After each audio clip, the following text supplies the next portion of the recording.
Hey everybody, today I'm going to be talking about Batman Forever, which came out in 1995.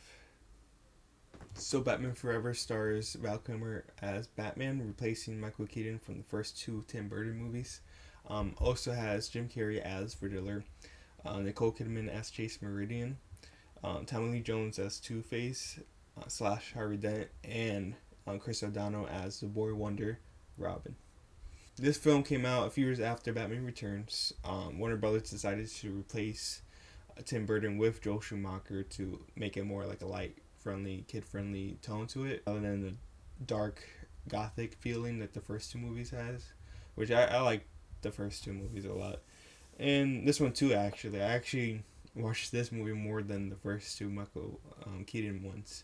So the film opens up with Batman getting ready to save the day in a hostage situation in Gotham City. The opening scene, I really don't like it. It starts with a close up of him changing into his bat suit, a close up of his weapons and stuff like that, and it has like a really cringy dialogue between Alfred and Bruce Wayne of what he should eat for tonight. And then Alfred's like, "Oh, what do you like to eat?" And then Batman's like, "Oh, I take drive-through." I just think that was cringy and stuff like that. But then the film continues to go on, and he arrives at the scene, and then he's then introduced with Jim Gordon to Chase Meridian, and I really don't like this character at all. I think she's really unnecessary, especially the fact that she kind of replaces Catwoman from Batman Returns. I really think Chase Meridian didn't add anything to the movie. But yeah, the film continues, and then Batman saves a hostage from Two-Face, played by Tommy Lee Jones. I really liked his portrayal as Two-Face. It's a little campy, and it's kind of like Joker from the 60s show. Let's start this party with a bang!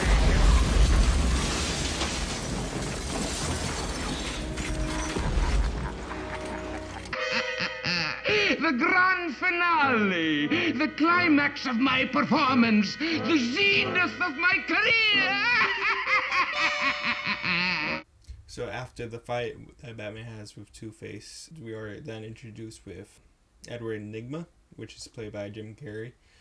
I really like this character too, but of course he plays himself, Jim Carrey, like he does in all his movies. But I really liked his character. He's like brings the film more color to it, and kind of set up the trope of like a nerdy, obsessive with the main character type of character that we've seen in movies like Amazing Spider-Man 2, Batman and Robin, the sequel, also does this too. While it's not the first film that does this, but I think it popularizes this trope. But yes, also speaking, going back with the opening scene, I really prefer the original cut that they were going to use that showed Arkham Asylum, which I believe it might have been the first time in live action they showed this on location.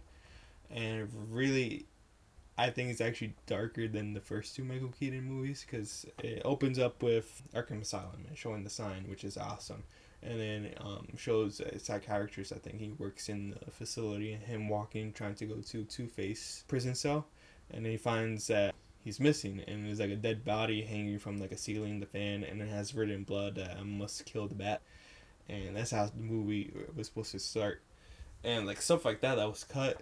I don't know why they cut it in the first place. Like this is like almost like a Justice League situation, but back in 1995. Okay, so now I'm gonna talk about some of the pros that have this movie. One of the first pros is Val Kilmer as Batman. I enjoy his performance. While it's not like my favorite Bruce Wayne and Batman, I still really liked it.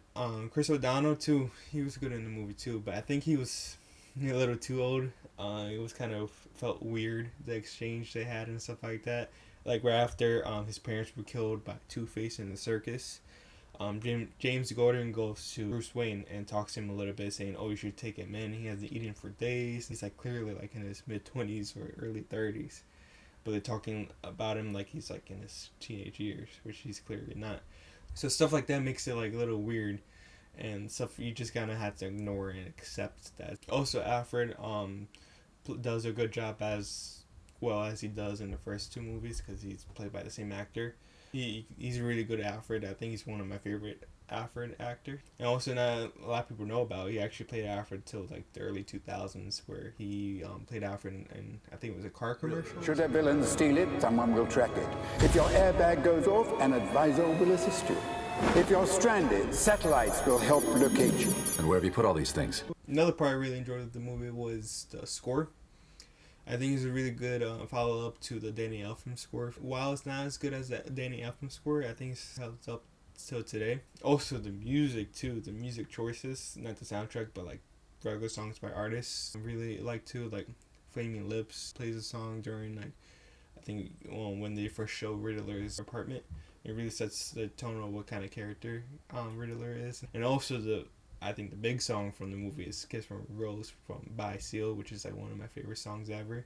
Also, another good thing with the movie is, like I mentioned before, the deleted scenes. I really like the deleted scenes in the movie, and really has the true meaning of why the movie was called Batman Forever.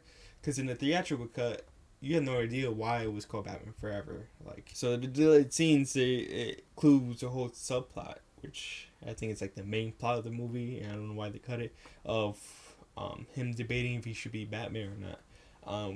What happens was he finds a red journal saying that he wrote as a kid or something like that he caused his parents' death, and he's having like a eternal dilemma of if he should continue this, and if it really like will make his parents happy or not. And not even a lot of the newer Batman movies delves into that concept, and this one does it, and does it not bad actually. And the plot of this deleted scenes has like a great climax too, of him after his mansion was attacked by Riddler and Two-Face when they teamed up and they were dressed as like Halloween kids or whatever. Bruce Wayne's like very like devastating. He's like, oh, I should quit as Batman. And I think there was like a news anchor saying, oh, where is Batman? This should be Batman. And where is he? And Batman and Bruce Wayne's like, no, I can't do this anymore. I think he reads more in the journal, and then he realizes that it wasn't his fault, because, you know, it was a burglar that shot his parents and stuff like that. And he knew that too, but he finally let go of that grief. And he has this epic, like, a moment that he has with, like, a man-bat type character, this mystic bat, and basically saying that it's okay for him to be Batman, and he finally accepts it after all these years, that he's Batman. And has, like, this really awesome moment after he comes out the Batcave saying, I'm Batman, and then comes and saves the day, of course, saving both Chase Meridian and Robin. So now I'm going to talk about some of the cons I have with the film. The main one is Nicole Kidman. She's my least favorite character in the movie. She does a good job with what she has. It's just I don't like the script that she has, and she's just a damage of stress. All her lines are really cringy and kind of like a little unneeded sexual tension between her and Bruce, especially the whole GCPD rooftop scene. So the scene has Nicole Kidman pull up the bat signal, and Bruce Wayne thinks that it's like a real emergency, so he shows up, and then she just starts talking about like, oh, I heard about your past relations with like hot women and stuff like that. We should like hook up or whatever. And he's like, okay, I don't know. He gets all like flustered and stuff like that. It's like such weird to see Batman get this flustered. It's kind of funny too. And the scene ends with him leaving the scene and James Gordon in his like pajamas was saying, oh, what's going on? And end up being nothing. It's just a waste of like the bat signal. It doesn't make sense. And it ends with Batman in the car. His old chicks dig the car. And yeah, I really did not like that scene. But yeah, that's my overall thoughts with the film. I really like this film. I think it's really underrated, especially as a Batman film, because it delves more into that psychology of Bruce Wayne and Batman, and if he should really be Batman, and all that internal struggles I really like from the comics, and of course the Batman the animated series. And I hope also one day they release the Schumacher cut. It's been getting a lot of heat, especially after how well Zack Snyder's Justice League did, which I really love that film too, by the way. I might do a review one day. And I think it would happen one day, because there's still popularity with the character, especially since Hot Toys, the toy company that I collect obviously, announced that they're making 2 of the figures of Batman and Robin. They look really awesome, by the way. But yeah, like the popularity is still there, so I think they should make it. So yeah, that concludes my video. Hope you enjoy the video. Thank you for watching, and see you in the next one.